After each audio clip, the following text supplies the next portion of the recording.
Amigas y amigos de la Nueva República, nuestro comentario editorial está dirigido a la sentencia de la Corte Constitucional, la 1732-25/EP26. Es una sentencia de un poco más de 90 páginas, donde la Corte Constitucional de Ecuador ha dado un ejemplo de la independencia absoluta frente al poder político. ¿Por qué? Porque esta sentencia tiene que ver con el caso de los 4 niños de las Malvinas. Los 4 niños, Josué, Ismael, Steven y Nehemías, entre 15 y 11 años de edad.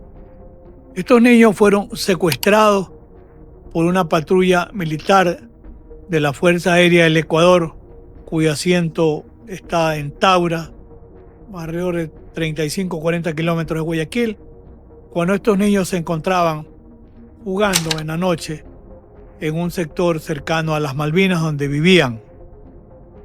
Lamentablemente, desde el inicio se trató de tejer una cortina de impunidad. Cuando el ministro de Defensa, Giancarlo Lofredo, llegó a afirmar una perversidad de la que nunca se ha retractado, decir que los 4 niños de la Malvinas eran asaltantes. Sí, se trató de encubrir desde el inicio con un manto de impunidad un acto abusivo del poder en manos de malos servidores de las Fuerzas Armadas de Ecuador. Y ojalá que se trate de un episodio y no de una práctica constante. Sé que hay otras personas desaparecidas porque esto se llega a calificar como un crimen de desaparición. Los niños fueron torturados, sus restos fueron incinerados y bueno, los militares, salvo el militar de más alto rango, a quien incluso se le pudo aplicar la teoría del autor mediato del profesor Roxin, porque si es que era quien estaba al mando del operativo, podría hablarse incluso de un crimen de organización, porque había una persona al mando. Finalmente la persona al mando ha quedado excluido, recordando que no impedir un acontecimiento cuando se tiene la obligación jurídica de impedirlo equivale a ocasionarlo.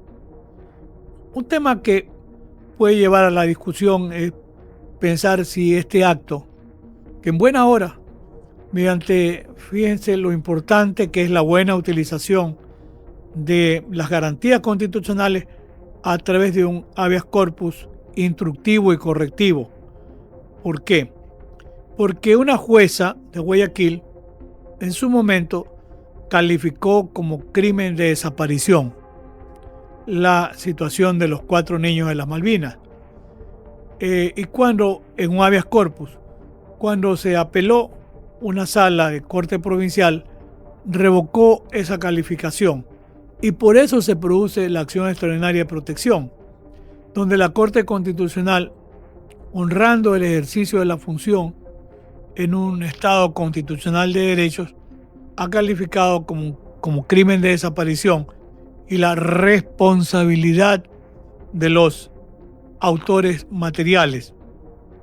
Miren, cuando se habla en el derecho penal internacional, incluso de crímenes de Estado, hay que tener presente que un crimen de Estado es una política sostenida de aniquilamiento de ciudadanos, como pasaba en la llamada Guerra Sucia en el caso de Chile y de Argentina, donde era práctica de Estado la desaparición forzada de personas.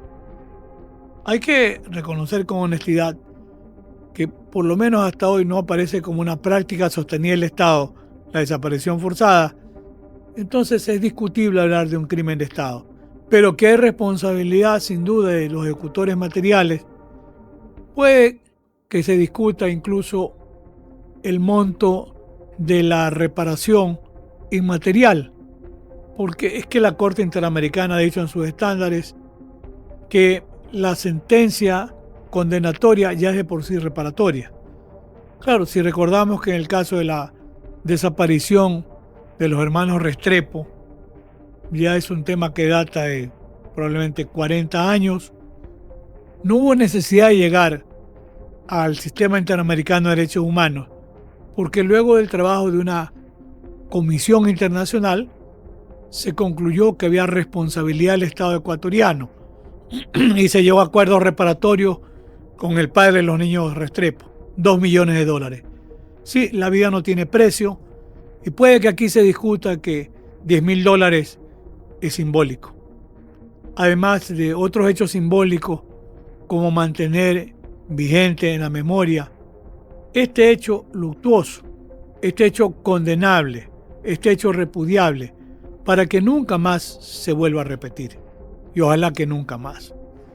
Pero hay que rescatar y rescato la importancia de un fiscal que sí tiene formación en derechos humanos, que tuvo el valor de cumplir con su obligación y que llega a conseguir al final de la jornada una sentencia condenatoria de 34 años, 8 meses en contra de los autores materiales, y hay por allí cómplices que están condenados a penas menores.